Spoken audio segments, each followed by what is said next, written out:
Hello my dear students, welcome to Dangi classes. मैं अनूप सिंह डांगी। आज पढ़ने वाले हैं हम एक्सरसाइज क्लास नाइन्थ मैथ्स में एक्सरसाइज 1.6।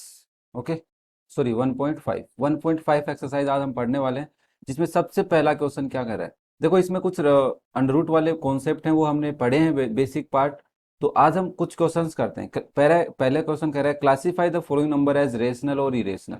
कि जो नंबर्स तुम्हें गिवन है उनमें पता करो कि वो रेशनल हैं या फिर इरेशनल हैं। ठीक है, तो अब हम कैसे पता करेंगे, इसका बेसिक पार्ट हम पढ़ चुके हैं। तो सबसे पहला पार्ट जो लिखा हुआ है वो लिखा हुआ है बेटा 2 - √5। तुम कहोगे सर ये क्या नंबर है। देखो, मैं इसको थोड़ा सा तुम्हें डिराइव करता हूँ कि 2 इज रेशनल नंबर, यस और no, and √5 is irrational number. अब तुम खुद सोचो कि एक नंबर में तुम्हें दे रहा हूँ 2, जिसका डेसिमल एक्सप्रेशन ये है, ठीक है, और एक इरेशनल दे रहा हूँ। तो √5 की जो वैल्यूज आएगी वो क्या आएगी, कैसी वैल्यू आएगी बताओ, डेसिमल। तुम कहोगे sir non terminal terminating repeating आएगी, यस और नो, आएगी ना बेटा। तो इसमें से मान लो √5 की वैल्यू हम अगर केसी में कैलकुलेट करें, फॉर एग्जाम्पल अगर मैं केसी में कैलकुलेट करता हूँ √5 की वैल्यू, तो कैसी आती है। √5 की वैल्यू बेटा, एक मिनट रुको, √5 की वैल्यू 2.236067 ऐसे करके रिपीट होती रहेगी। ठीक है, तो इसका जो आंसर आएगा वो कैसा आएगा, अब तुम खुद सोचो, टर्मिनेटिंग आएगा कि नॉन टर्मिनेटिंग आएगी। ऑब्वियसली सर नॉन टर्मिनेटिंग आने वाला है। या हम बोल सकते हैं कि सर अगर नॉन टर्मिनेटिंग नंबर को किसी टर्मिनेटिंग नंबर में से सब्ट्रैक्ट करेंगे तो वो इरेशनल आएगा। ये एक रूल फिक्स बन जाता है कि सर अगर 2 में से माइनस करेंगे नॉन टर्मिनेटिंग, भाई जिसका डेसिमल एक्सप्रेशन खत्म ही नहीं हो रहा उसको सब्ट्रैक्ट करोगे तो कैसा आएगा। खुद सोचो तुम कि सर अगर एक नंबर आ रहा है वो 2.23606798 करके रिपीट होते जा रहा है, पता ही नहीं कहाँ तक क्या रिपीट हो रहा है। तो इसको 2 में से माइनस करोगे तो क्या आएगा, क्या यही आंसर आएगा, 0.23 माइनस का 606798 ऐसे करते करते रिपीटेड मोड में। तो ये जो आंसर आएगा वो कैसा आएगा। सर डेसिमल से पता चल गया है, नॉन टर्मिनेटिंग रिपीटिंग आएगा बेटा। कैसा आएगा, नॉन टर्मिनेटिंग रिपीटिंग। और जो भी डेसिमल एक्सप्रेशन जिसका नॉन टर्मिनेटिंग रिपीटिंग होता है उसको क्या तुम इरेशनल बोलते हो कि नहीं बोलते भाई। यस सर, तो इसलिए हम बोल सकते हैं कि सब्ट्रैक्शन इन दोनों नंबर्स का कैसा आएगा, इरेशनल आएगा। क्लियर हुआ, समझ में आया भाई सबको, कोई डाउट नहीं है। चलो नेक्स्ट करते हैं क्वेश्चन नंबर, इसी में पार्ट सेकंड क्या कह रहा है। 3 + √23 बेटा माइनस √23। तो you can say sir first we can solve it, 3 + √23 minus √23। तो क्या होगा, √3 से √23 कैंसिल हो जाएगा, सॉरी √23 से √23, तो आंसर आ गया 3। और जब आंसर 3 आ ही गया तुम्हारा, तो बताओ ये √3 जो आया है वो तुम्हारा रेशनल आया है कि इरेशनल आया है। सर इरेशनल नंबर है। कैसा है बेटा, irrational, sorry sorry sorry sorry rational number है, कहाँ इरेशनल है। तो ये तुम्हारा रेशनल नंबर। क्लियर हुआ, चलो समझ में आ रहा है। मतलब थर्ड पार्ट देखो बेटा, फिर थर्ड पार्ट में कह रहा है 2/√7 अपॉन 7/√7। अब √7 से √7 कैंसिल हो जाएगा, 2/7 आएगा। और 2/7 ये p/q की फॉर्म में बेटा, और p/q की फॉर्म में होता है वो रेशनल नंबर होता है कि नहीं होता। और रेशनल नंबर तो हमें भी पता है सर कौन सा होता है, रेशनली तो पूछ रहा है तो रेशनल नंबर ही होगा ये। रेशनल नंबर तो रेशनल होता है, तो ये 2/7 है, ये हमारा क्या हो गया, रेशनल। बहुत सिंपल सा कॉन्सेप्ट है, डरा करो मत इन चीजों से। ठीक है, चलो फोर्थ पार्ट देखो बेटा। फोर्थ पार्ट में कह रहा है 1/√2, 1/√2। अब बताओ तुम, क्या ये p/q की फॉर्म में है, नहीं है सर, नहीं है p/q की फॉर्म में। क्यों नहीं है, क्योंकि p तो इंटीजर है तुम्हारा, but q is not integer, not integer. और जब कोई नंबर इंटीजर ही नहीं है तो उसको तो तुम डायरेक्ट बोलोगे this is irrational number sir, irrational number. और अगर तुम्हें और भी डीपली समझाऊं तो तुम क्या कहोगे, एक नंबर है 1, उसको तुम डिवाइड कर रहे हो √2 से। किससे कर रहे हो, √2 से।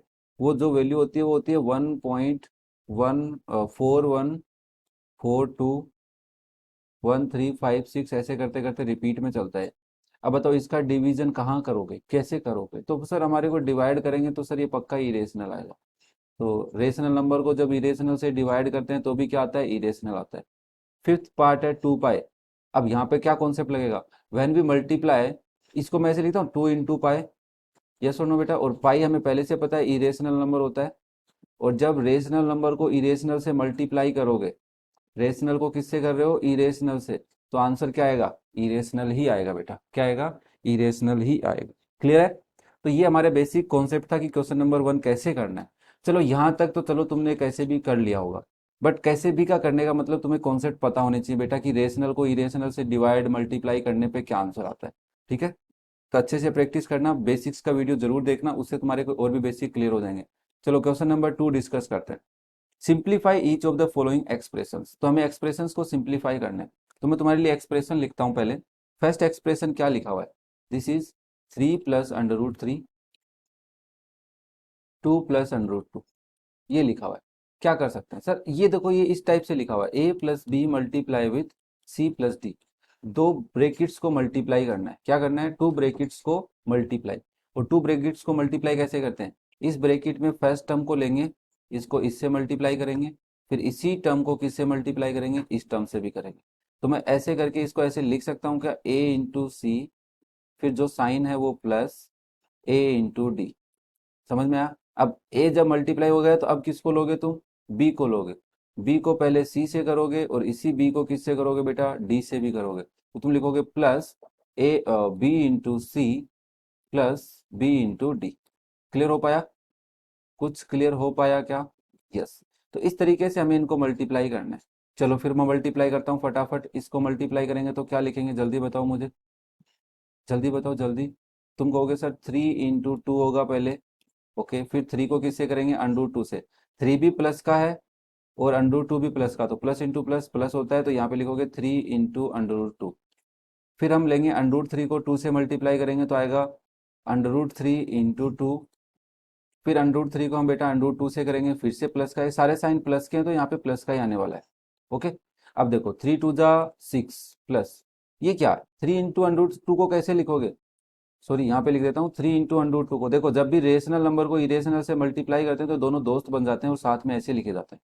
ठीक है, तो ये बात याद रखना। इसका मतलब अगर √2 × 3 होगा तो भी उसको क्या लिखेंगे, 3 √2। उसको ऐसे मत लिख देना √2 3, नहीं ये गलत हो जाएगा। ठीक है ना, ये गलत हो जाएगा। हमें लिखना है 3 × √3, पहले रेशनल नंबर या बोल सकते हैं अपना होल नंबर, फिर इरेशनल नंबर। तो बेसिकली तुम यहाँ पे क्या लिखने वाले हो, 3 √2 लिखने वाले हो। ओके, इसको क्या लिखोगे फिर, इसको भी तुम 2 √3 लिखोगे क्या, नहीं ये गलत हो गया सर हमारा। इसको भी हम क्या लिखेंगे, एक मिनट रुको, हाँ इसको आप लिखोगे 2 √3 प्लस। अब ये क्या है, √3 × √2, देखो 3 की पावर भी 1/2 इंटू 2 की पावर भी 1/2, और जब पावर सेम होती है तो हम अंदर वाले नंबर्स को मल्टीप्लाई करके उन पे सेम पावर लगा देते हैं। ये हमने पावर्स में समझा है, बट हम यहाँ पे बेसिकली क्या समझेंगे, जब दो नंबर अनरूट में है ना, तो अनरूट के अंदर चले जाएंगे सर वो, और 3 × 2 हो जाएगा। और बेसिकली कॉन्सेप्ट ये वाला है। ठीक है, तो तुम इसको क्या लिखने वाले हो बताओ जल्दी से मुझे, तुम इसको लिखोगे क्या, जल्दी बताओ बेटा, सोच लिया, चलो क्या इसको √6 लिख दूं मैं, यस सर, इसको हम लिख सकते हैं बेटा √6। क्या लिखेंगे, √3 × 2, अंदर लिख देता हूँ एक बार तुम्हारे लिए, तो तुम लिखोगे 6 प्लस, अब ये क्या लिख दिया मैंने यहाँ पे, गलत नहीं, सही है, हाँ। अब देखो ये √2 में या √3 में तो वैसे भी ऐड नहीं होने वाले हैं, दोनों अलग अलग ही रहेंगे, और ये हो जाएगा √6। तो ये इसका कंप्लीट सॉल्यूशन हो जाएगा बेटा। ठीक है, ये इसका कंप्लीट सॉल्यूशन हो जाएगा। एक बार मैं क्रॉस चेक कर लेता हूँ आंसर्स में कि यही आंसर आ रहा है कि नहीं आ रहा। ओके, और अदरवाइज तुम कहोगे सर आपने कुछ गलत, नहीं एकदम सही आंसर आ रहा है बेटा। क्लियर हुआ सबको, चलो नेक्स्ट देखो फिर, नेक्स्ट करते हैं पार्ट नंबर 2। पार्ट नंबर 2 में क्या कह रहे हैं, तुम करके देखोगे जल्दी से, 3 + √3 है बेटा और 3 - √3 है। अगर कोई बच्चे को डायरेक्ट समझ में नहीं आ रहा, आइडेंटिटी लगती है वैसे तो a + b × a - b लग रहा है बेटा, मुझे दिख रहा है कि पहली टर्म और सेकंड टर्म में डिफरेंस है, फिर पहली टर्म और सेकंड टर्म में पहले एडिशन है फिर सब्ट्रैक्शन है। देखो 3 और √3, 3 और √3, बट हम मल्टीप्लाई करें तो मैं इसको ऐसे लिखता हूँ 3 × 3, इस 3 को मैंने इस 3 से किया, फिर ये प्लस का है ये माइनस का है बेटा, तो तुम लिखोगे -3 × √3, फिर हम इन दोनों को करते हैं, दैट इज प्लस √3 × 3, फिर हम √3 को इससे करेंगे तो देखो प्लस इंटू माइनस दिख रहा है, तो तुम लिखोगे -√3 × √3। 3। क्लियर है? देखो 3 3 जा 9, -3√3 लिख सकता हूँ इसको, और इसको मैं +3√3 लिख सकता हूँ बेटा। देखो सही है ना, पहले 3 लिखना है फिर √3, और इधर देखो √3 इंटू √3 क्या होगा, √3 इंटू 3 ऐसे लिख सकता हूँ। चलो ये 9 हो गया, ये दोनों वैल्यूज आपस में कैंसिल हो गई, कुछ नहीं बचा, 0 कैंसिल कर देते हैं। यहाँ से आ गया -√9। अब √9 मतलब 9 किसका स्क्वायर है, 9 इज द स्क्वायर ऑफ 3, तो इसके अंदर मैं ऐसे लिख सकता हूँ 3 का स्क्वायर और फिर बाहर अंडरूट साइन। यस, और अंडरूट साइन का मतलब थोड़ा सा डीपली समझा रहा हूँ, कोई दिक्कत नहीं, किसी को पता है तो अदरवाइज मत लो। तुम इसको लिखोगे 3 की पावर 2 की पावर 1/2, यस और नो बेटा। और पावर पे पावर होती है तो बेटा मल्टीप्लाई हो जाती है क्या, 9 माइनस 3 की पावर 2 इंटू 1/2, और 2 से 2 कट जाएगा 1, तो इसको तुम लिखोगे 9 - 3 दैट इज 6। ये समझ में आना चाहिए तुम्हारे को, ये मैंने डिराइव किया है, अदरवाइज तुम ध्यान रखना जब भी √9 होगा उसको तुम 3 डायरेक्ट लिख सकते हो। अब 3 डायरेक्ट मैंने नहीं लिखा, मैंने तुम्हें पूरा डिराइव करके दिखाया कि कैसे 3 और क्यों 3 लिखते हैं अपन। क्लियर हुआ सबको एकदम से, कोई डाउट नहीं है? चलो नेक्स्ट देखो बेटा, पार्ट नंबर 3 इसी क्वेश्चन में। पार्ट नंबर जो 3 है वो देखो क्या कह रहा है। पार्ट नंबर 3 में कह रहा है √5 प्लस √2 का होल स्क्वायर। ओके, उस क्वेश्चन में देखो बेटा ये लिखा हुआ था 3 प्लस √3, एक बार थोड़ा सा फिर समझा देता हूँ, 3 माइनस √3, तो इसमें हम लिख सकते थे दिस इज माई 3 माइनस √3, ऐसे लिखा हुआ है, इसका भी स्क्वायर है और इसका भी स्क्वायर है। क्यों? a minus B into A plus B करते हैं तो वो आइडेंटिटी लगती है A square minus B square, ये सुनो। अब ये आइडेंटिटी लगी है तो 3 का स्क्वायर और √3 का स्क्वायर हो जाएगा। ठीक है, 3 का स्क्वायर 9 होता है, माइनस √3 का स्क्वायर 3 होता है, तो 9 माइनस 3 6 डायरेक्ट भी आ सकता है। ठीक है, ये आइडेंटिटी के हिसाब से चल रहा है, तो आइडेंटिटी जिसको नहीं पता है तो उसको अदरवाइज नहीं लेना है कि सर मेरे को आइडेंटिटी नहीं आती मैं कैसे करूंगा, नहीं ऐसा कुछ नहीं है। विदाउट आइडेंटिटी भी हम अप्लाई कर सकते हैं, बट आइडेंटिटी से हम अपना टाइम बचा सकते हैं, और आइडेंटिटी याद करनी चाहिए बेटा, बहुत काम की बात है, काम आती है। ठीक है, चलो ये अभी 9th क्लास में आइडेंटिटी हमें अभी आएंगी, चैप्टर नंबर 2 में आइडेंटिटीज आएंगी, तो डरो मत, हम वहाँ पे पढ़ेंगे। ओके, सो नेक्स्ट देखो इस क्वेश्चन को, इस क्वेश्चन में देखो सर ये क्या लग रहा है मुझे, ए प्लस बी का होल स्क्वायर दिख रहा है, यस और नो, और ए प्लस बी का होल स्क्वायर होता है A square plus B square plus 2ab, yes और नो, सबको आता है इतना तो। चलो तो तुम क्या लिखोगे, √5 प्लस √2 का होल स्क्वायर लिखना है, तो थोड़ा सा कंफ्यूज हो रहे हैं बच्चे, तो मैं इसको √5 का होल स्क्वायर लिख देता हूँ प्लस √2 का whole square plus 2 into first term into second term, yes और नो। अब मुझे बताओ √5 का स्क्वायर अभी समझा था कि अंडरूट के नंबर का स्क्वायर करोगे अंडरूट के अंदर जो है वो बाहर आ जाएगा, प्लस √2 का स्क्वायर 2 प्लस 2 इंटू, इसको मैं ऐसे लिख दूं √5 इंटू 2, अभी समझा था। ठीक है, ये 5 प्लस 2 7 हो गया, प्लस 2 इंटू √10। अब इसको आगे हम फर्दर सोल्व नहीं कर सकते क्योंकि अंडरूट से बाहर 10 आ नहीं सकता, और जब तक अंडरूट से बाहर 10 आएगा नहीं हम कुछ कर नहीं सकते हैं, तो आंसर आ गया 7 प्लस 2 √10। क्लियर है? चलो लास्ट पार्ट करते हैं इस क्वेश्चन का। मैं समझ रहा हूँ तुम्हारे को सब समझ में आ रहा है, तो फिर भी अगर तुम्हें फर्दर डाउट रहे तो कोई दिक्कत नहीं, कमेंट कर देना बेटा। ये है √5 माइनस √2 इंटू √5 प्लस √2। क्लियर है? अब क्या करेंगे सर, इसको करने के लिए देखो ये a माइनस बी है, ये a प्लस बी है, आइडेंटिटी लगा दूं क्या मैं, तो a square minus B square. ठीक है, मैं आइडेंटिटी से कर रहा हूँ, फिर मैं मल्टीप्लाई करके भी दिखाऊंगा। तो √5 का स्क्वायर बेटा 5 होता है, माइनस √2 का स्क्वायर 2, आंसर आ गया 3। ये तो सिंपल सा हो गया, सिंस लगा के मैं यहाँ पे लिख सकता हूँ a square minus B square is a minus B into A plus B. ठीक है, ये तो तुम डायरेक्ट लिख सकते हो, बट हमने आइडेंटिटी के थ्रू नहीं करना चाहते सर, हमारे को नहीं आता, तो मैं इसको ऐसे लिखूंगा √5 माइनस √2 √5 प्लस √2, तो मैं इसको लिखूंगा this is √5 into √5 plus √5 into √2 minus √2 into √5 minus √2 into √2। अब ये समझ में आना चाहिए, देखो पहले मैंने √5 को दोनों से मल्टीप्लाई किया, फिर मैंने √2 को किया, तो देखो दोनों में माइनस साइन आया, यहाँ पे क्यों आया, रीजन समझ में आया, ये समझो बस। ठीक है, अब तुम लिखोगे √5 इंटू 5 होता है, प्लस √5 इंटू 2 √10 होता है, √2 इंटू √5 भी माइनस के √10 हो जाएंगे, और 2 इंटू 2 4 हो जाएंगे, तो सॉरी 2 हो जाएंगे तो माइनस के 2, ये कट गए, आंसर आ गया 5 माइनस 2 दैट इज 3। क्लियर हुआ? देखो दोनों तरीके से समझ में आया होगा। ओके, अब जो क्वेश्चन नंबर 3 है वो बड़ा ही एक फैक्ट, मतलब बोल सकते हैं कॉन्सेप्चुअल क्वेश्चन है। क्या कह रहा है देखो मैं तुम्हें समझाता हूँ। क्वेश्चन नंबर 3 हमें कह रहा है कि पाई क्या है? पाई पाई तुम्हारा इरेशनल नंबर तुमने पढ़ा, बट तुम तो कहते हो कि जो सरकमफेरेंस सर्कल होता है ना तुम्हारा सर्किल, उस सर्किल में एक पाई नाम की चीज होती है, ये उसकी रेडियस होती है। ठीक है, तो यहाँ से एक हमारे को पता है कि 2 पाई आर, बाहर की जो आउटर बाउंड्री होती है उसको हम सरकमफेरेंस बोलते हैं बेटा। क्या बोलते हैं? सरकमफेरेंस। पढ़ा होगा तुमने बेसिक प्रीवियस क्लासेस में। तो ये हमारी रेडियस है। तो हम ये बोल सकते हैं कि सर इसको 2 पाई आर क्या होती है? सरकमफेरेंस होती है। ये सुनो, और सरकमफेरेंस क्या होती है? सरकमफेरेंस को एज ए लेंथ में बोल सकता हूँ। ये सुनो, मुझे बताओ, जल्दी बताओ। यस सर, सरकमफेरेंस को हम लेंथ बोल सकते हैं। और मैं इसको ऐसे लिख सकता हूँ, 2r × पाई लिख सकता हूँ क्या? और इसको सरकमफेरेंस को मैं सी लिख रहा हूँ। तो 2 पाई × आर, और 2r, एक ही सर्किल में 2r होती हैं, 2r। तो r+r क्या होता है? रेडियस होता है, डायमीटर होता है, डायमीटर डी, स्मॉल डी से रिप्रेजेंट कर, डायमीटर क्या होता है? 2 × r ही तो होता है, r+r। मैं इसको d × पाई सी लिख सकता हूँ, और पाई की वैल्यू क्या आ जाएगी? c/d। क्वेश्चन क्या कहना चाह रहा है? क्वेश्चन ये कहना चाह रहा है कि पाई क्या है? पाई रेशियो ऑफ टू लेंथ है। बट तुम तो कह रहे हो पाई इरेशनल है। भाई सी और डी है, ये लेंथ ही तो है। तो रेस रेस इंटीजर हो सकती है भाई, ये तो, यस और नो, ये दोनों तो इंटीजर हो सकती हैं लेंथ।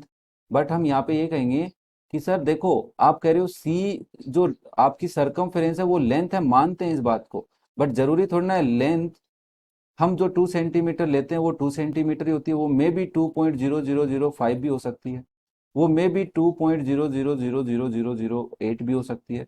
हमें कहाँ इतना डीपली कॉन्सेप्ट पता होता है। हमें अगर 2 सेंटीमीटर बोलता है तो स्केल में अगर 2 की जगह हम लाइन 2.0008 की खींच देते तो इतना पता थोड़ा ना चलता है, नहीं पता चलता ना। इसलिए हम बोलेंगे कि सर जो हम लेंथ लेते हैं वो एक्यूरेट नहीं लेते हैं।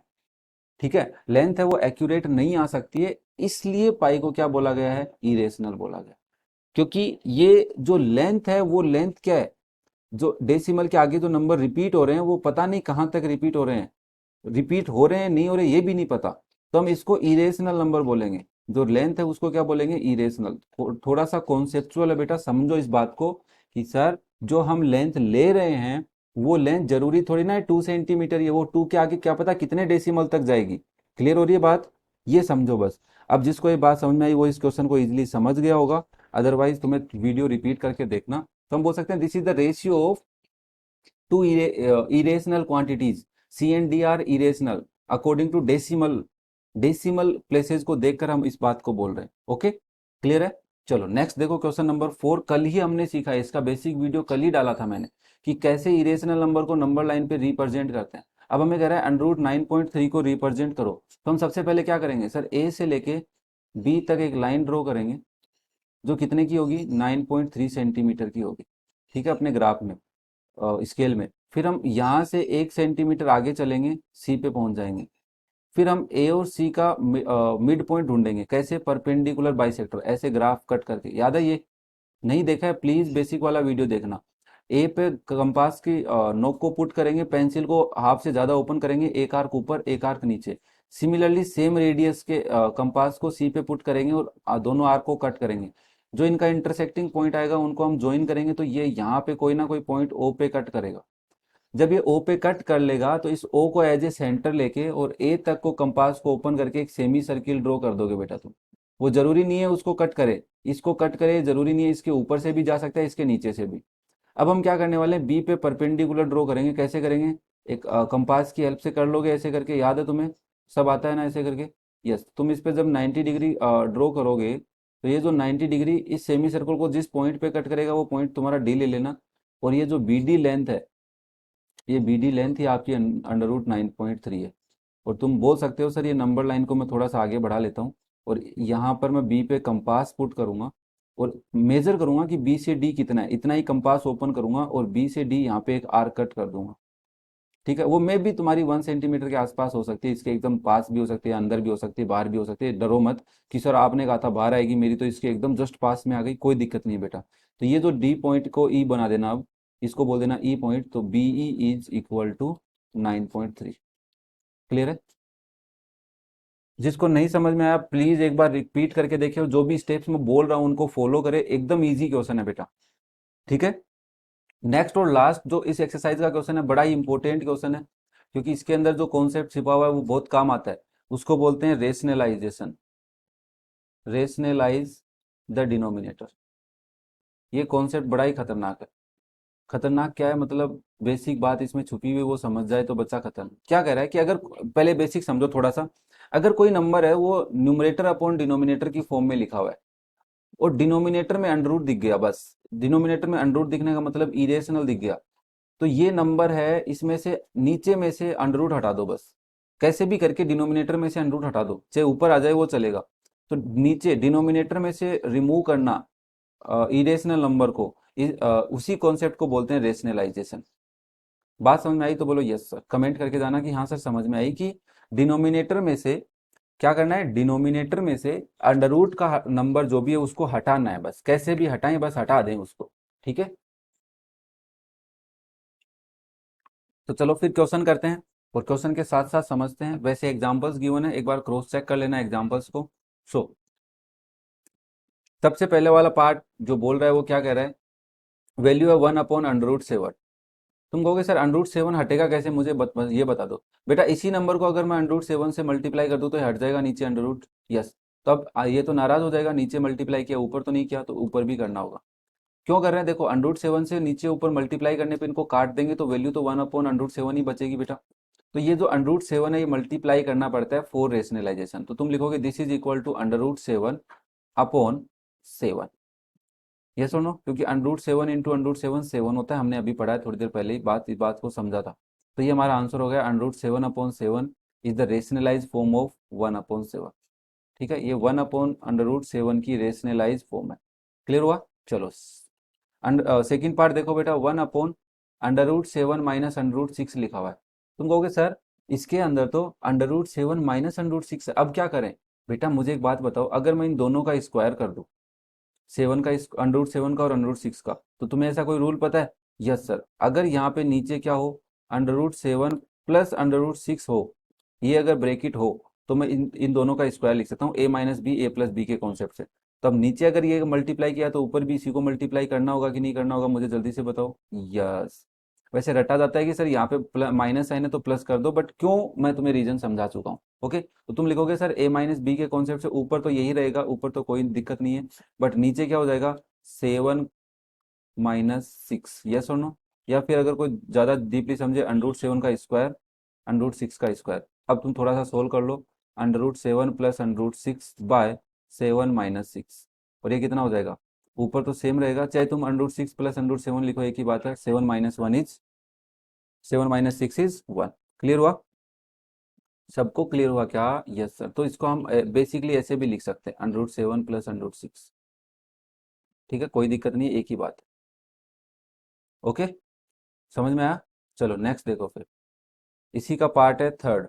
अब तो तुम खुद ही कर लोगे, अब तुम कहोगे सर हमें जरूरत नहीं है आपकी, बट कभी ना कभी तो पड़ेगी। चलो बेटा इसको देखो क्या करोगे। सर इसको रेशनलाइज करना है तो ये तो लिखा हुआ है, इसमें तो कोई तकलीफ नहीं है हमें, बट नीचे इसका स्क्वायर करना है, इसका स्क्वायर करना है, तो किससे मल्टीप्लाई करूं। a+b दे रखा है मेरे को, a-b चाहिए, तो मैं इसको √5 माइनस √2 से मल्टीप्लाई कर दूं, तो ऊपर भी किससे करना पड़ेगा, इसी से मल्टीप्लाई करना पड़ेगा, ये रूल कहता है, क्योंकि नाराज हो जाएगा ना ये। तो ये वाली टर्म, नीचे वाली दोनों ब्रैकेट्स को मल्टीप्लाई करोगे तो क्या आएगा, ऊपर तो आएगा √5 माइनस √2, नीचे क्या आ जाएगा, 5 - 2 लिख दूं क्या बेटा। यस, दैट इज √5 माइनस √2/3, और इसको तुम मे भी यही बोलोगे, आंसर आ गया सर हमारा, √5 माइनस √2/3।